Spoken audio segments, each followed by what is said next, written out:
Readings of horror. Mr. Widemouth. I was here.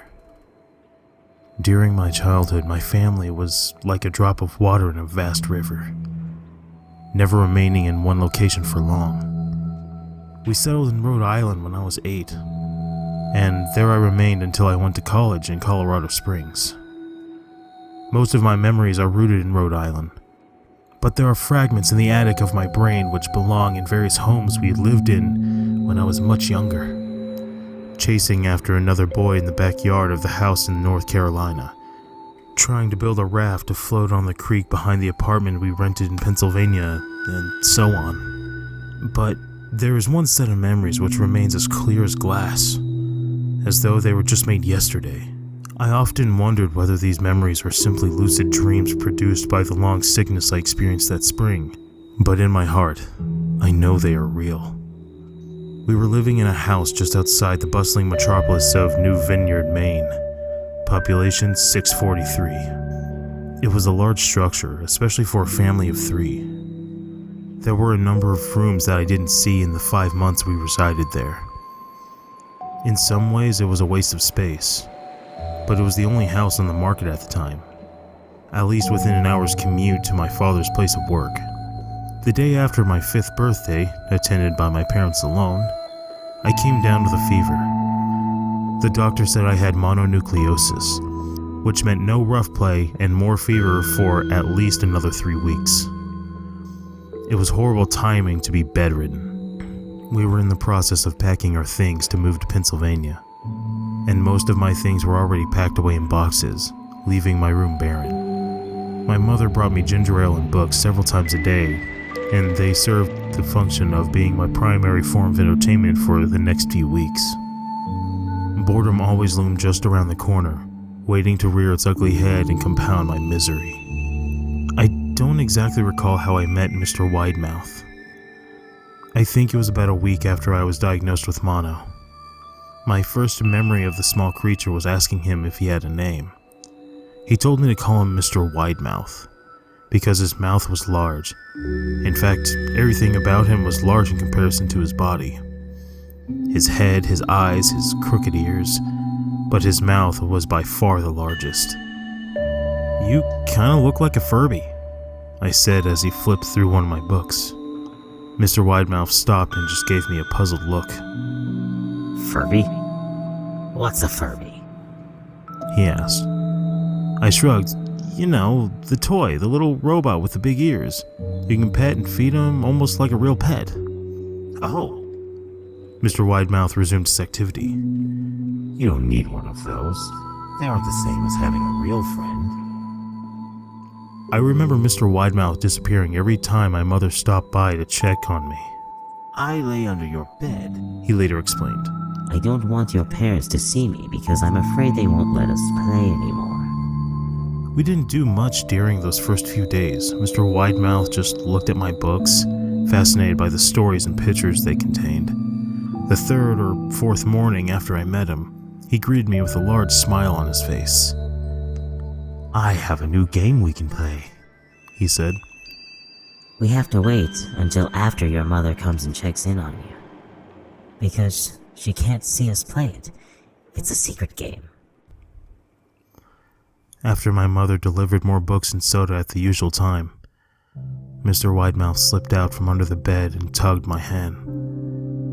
We have to go to the room at the end of this hallway, he said. I objected at first, as my parents had forbidden me to leave my room without their permission, but Mr. Widemouth persisted until I gave in. The room in question had no furniture or wallpaper. The only distinguishing feature was a window opposite the doorway. Mr. Widemouth darted across the room and gave the window a firm push, flinging it open. He then beckoned me to look out to the ground below. We were on the 2nd story of the house, but it was on a hill, and from this angle the drop was further than 2 stories due to the incline. I like to play pretend up here, Mr. Widemouth explained. I pretend there is a big, soft trampoline below this window, and I jump. If you pretend hard enough, You'll bounce back up like a feather. I want you to try. I was a 5-year-old with a fever, so only a hint of skepticism darted through my thoughts as I looked down and considered the possibility. It's a long drop, I said. But it's all part of the fun. It wouldn't be fun if it was only a short drop. If it were that way, you might as well just bounce on a real trampoline. I toyed with the idea, picturing myself falling through thin air only to bounce back on the window on something unseen by human eyes. But the realism in me prevailed.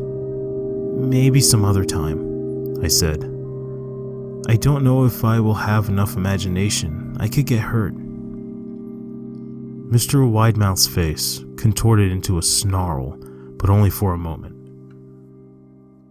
Anger gave way to disappointment. If you say so, he said. He spent the rest of the day under my bed, quiet as a mouse. The following morning, Mr. Widemouth arrived holding a small box. I want to teach you how to juggle, he said. Here are some things you can use to practice, before I start giving you lessons. I looked in the box. It was full of knives. My parents will kill me, I shouted, horrified that Mr. Widemouth had brought knives into my room. Objects that my parents would never allow me to touch. I'll be spanked and grounded for a year. Mr. Widemouth frowned. It's fun to juggle with these. I want you to try it. I pushed the box away. I can't. I'll get in trouble. Knives aren't safe to just throw in the air. Mr. Widemouth's frown deepened into a scowl. He took the box of knives and slid it under my bed, remaining there the rest of the day. I began to wonder how often he was under me. I started having trouble sleeping after that. Mr. Widemouth often woke me up at night saying he would put a real trampoline under the window, a big one that I couldn't see in the dark. I always declined and tried to get back to sleep, but Mr. Widemouth persisted. Sometimes he stayed by my side until early in the morning, encouraging me to jump. He wasn't so fun to play with anymore. My mother came to me one morning and told me I had her permission to walk around outside. She thought the fresh air would be good for me, especially after being confined to my room for so long. Ecstatic, I put on my sneakers and trotted out the back porch, yearning for the feeling of sun on my face. Mr. Widemouth was waiting for me. I have something I want you to see, he said.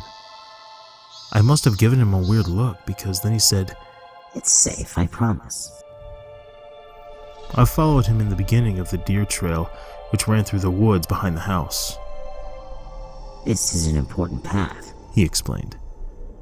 I've had a lot of friends about your age. When they were ready, I took them down this path to a special place. You aren't ready yet, but one day, I hope to take you there. I returned to the house, wondering what kind of place lay beyond the trail. 2 weeks after I met Mr. Widemouth, the last load of our things had been packed into the moving truck. I would be in the cab of the truck, sitting next to my father for the long drive to Pennsylvania. I considered telling Mr. Widemouth that I would be leaving. But even at 5 years old, I was beginning to suspect that perhaps the creature's intentions were not to my benefit, despite what he said otherwise. For this reason, I decided to keep my departure a secret. My father and I were in the truck at 4 a.m. I was hoping to make it to Pennsylvania by lunchtime tomorrow, with the help of an endless supply of coffee and a 6-pack of energy drinks. He seemed more like a man who was about to run a marathon rather than one who was about to spend 2 days sitting still. Early enough for you? My father asked with a hint of sympathy. I nodded and placed my head against the window, hoping for some sleep before the sun came up. I felt my father's hand on my shoulder. This is the last move, son. I promise. I know it's hard for you, as sick as you've been. Once Daddy gets promoted, we can settle down, and you can make friends. I opened my eyes as we backed out of the driveway. I saw Mr. Widemouth's silhouette in my bedroom window. He stood motionless until the truck was about to turn into the main road. He gave a pitiful little wave goodbye. steak knife in hand, and I didn't wave back. Years later, I returned to New Vineyard. The piece of land our house stood upon was empty except for the foundation, as the house burned down a few years after my family left. Out of curiosity, I followed the deer trail that Mr. Widemouth had showed me. Part of me expected him to jump out from behind a tree and scare the living bejesus out of me. But I felt that Mr. Widemouth was gone, somehow tied to the house that no longer existed. The trail ended at the New Vineyard Memorial Cemetery. I noticed that many of the tombstones belonged to children.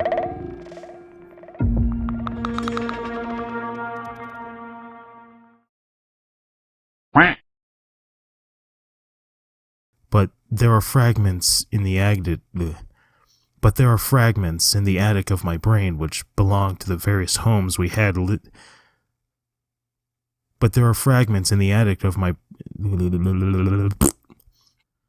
Most of these memories are unclear and pointless. Chasing after another boy. Center this up. No. Psst. Chasing after another boy in the backyard of the house. God damn it. Is it you, Pikachu? Fucking... It's yo, isn't it? No, it's fucking godless cranium. Assholes. All of yous are assholes. Go over here. Alright. Chasing after another boy in the backyard of the... Okay. Chasing after... I often wonder whether these memories are simply lucid dreams produced by long sickness. Damn. I often wondered if these memories are simply lucid dreams produced by the long sick... No! Yeah. Oh my god, do it. The meows. You know what? Come here. It's fine. Be a jerk. Alright. Oh, now you get up here? Oh, shit, no. Doing this on purpose now. I knows it. Here, say hi. Say hi. Say hello. Meow. Meow. You gonna meow for us? No? Yeah. Okay, whatever. It was a large structure, especially for a family there. There were a number of rooms that I didn't see in the 5 months we Throat, what are you doing? Let me just go ahead and take a fucking lozenge. Damn. Whatever's in my eyes, please get out. Fuck. Alright. It was a large structure, especially for a family of 3. At least within, the doctor said I had mononucleosis, which meant no rough play and more fever for the last, which meant no rough, I was horribly, Get this out of the way. If it were that way, you might as well just, I toyed with the idea, picturing